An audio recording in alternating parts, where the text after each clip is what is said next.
If the United States and the Soviet Union had not compromised and nuclear war had broken out, more than 100 million Americans and Soviet citizens would have died.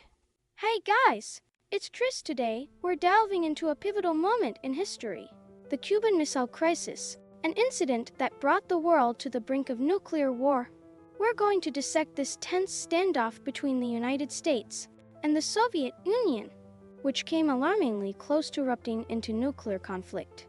If you find this video interesting, it would be great if you could support us by hitting the like button. Now, let's get started. The Cuban Missile Crisis, a critical chapter in world history, brought the globe to the edge of a catastrophic nuclear war. To grasp the true significance of this gripping event, we must first delve into the historical backdrop of Cuba and understand the forces that shaped its trajectory. Cuba, nestled in the heart of the Caribbean Sea, has a rich history that predates the arrival of European explorers. The island was initially inhabited by indigenous peoples, flourishing with their own unique civilizations.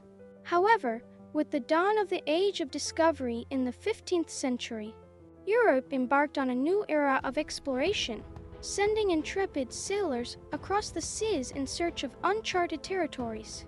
This period of exploration was fueled by various factors, including Europe's political stability, advancements in shipbuilding technologies, and the introduction of the compass from China, which revolutionized navigation.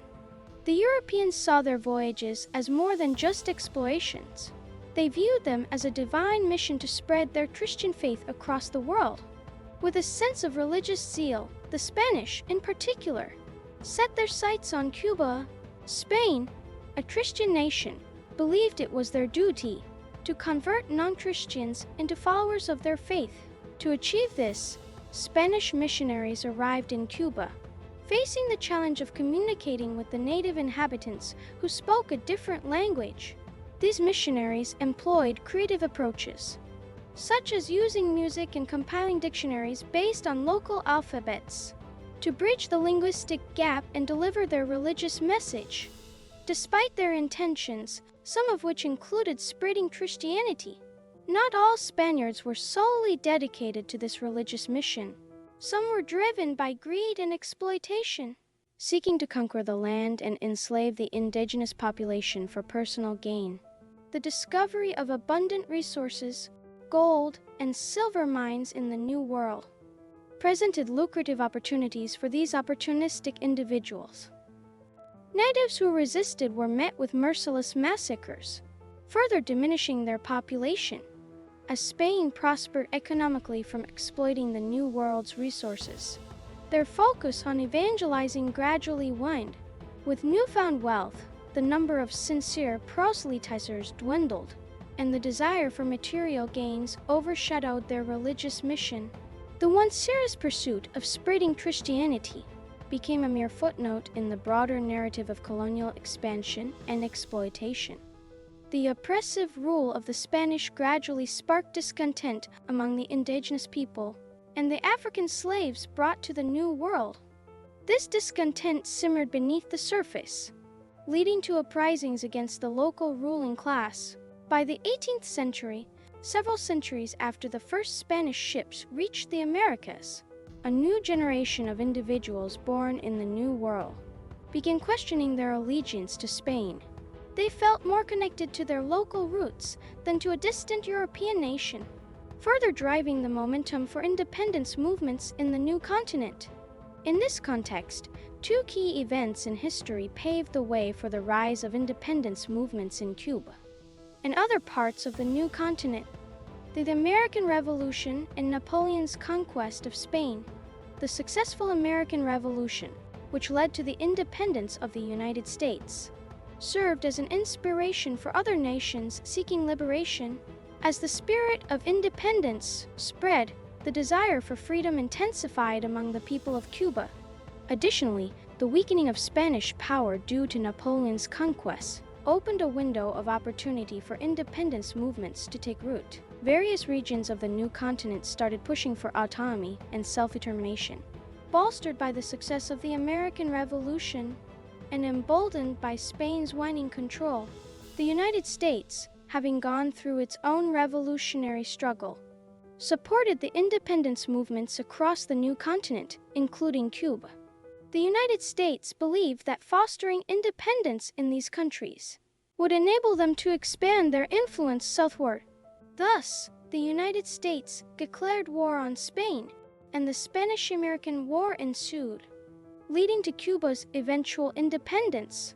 However, the concept of independence was complex and nuanced. While politically autonomous, Cuba found itself under the shadow of the United States.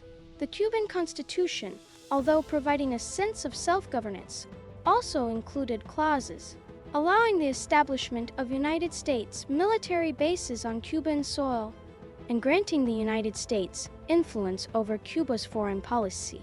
This state of affairs effectively left Cuba as a quasi-independent nation, constrained by the interests and policies of the United States. The dissatisfaction with this situation eventually led to uprisings against United States interference in Cuban affairs.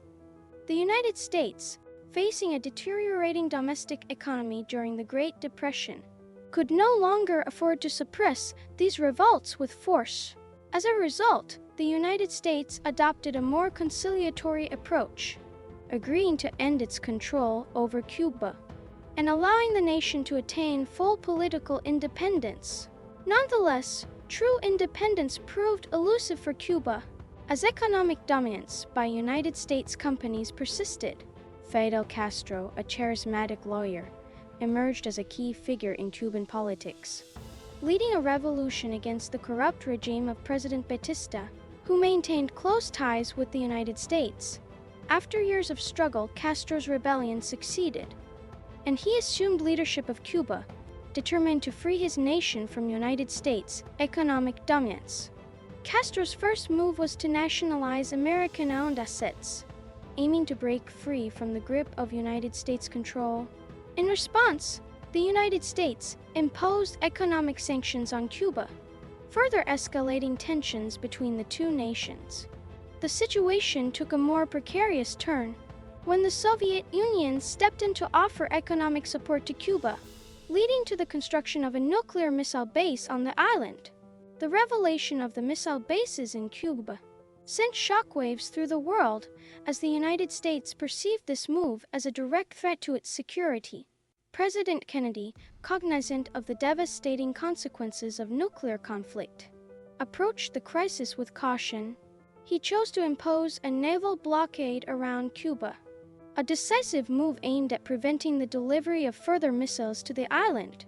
The world watched with bated breath as the standoff between the United States and the Soviet Union played out. The situation called for astute diplomacy and a willingness to compromise. Through intense negotiations, Kennedy and the Soviet leader, Nikita Khrushchev, found a way to defuse the crisis.